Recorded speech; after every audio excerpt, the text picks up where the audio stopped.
ইয়া রাব্বাল আলামিন। আল্লাহ, তুমি না কোরআনে বলেছো বান্দা যতই গুনাহ করবে আমার কাছে তাওবা করলে আমি তোমারে মাফ করে দেব।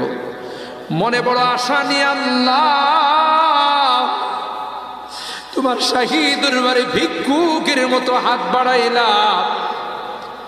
তুমি যদি ক্ষমা না করো, কে আমাদেরকে ক্ষমা করবে?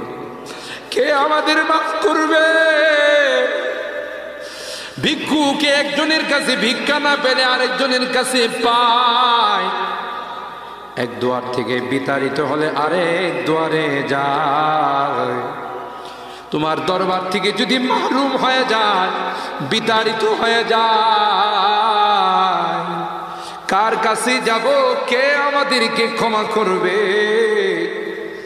মালিক রে, কাঙ্গালের মতো হাত বাড়াইলাম, তাওবা করতেছি, আর জীবনে কোনোদিন নামাজ ছাড়ব না, আর জীবনে কোনো গুনাহ করব না,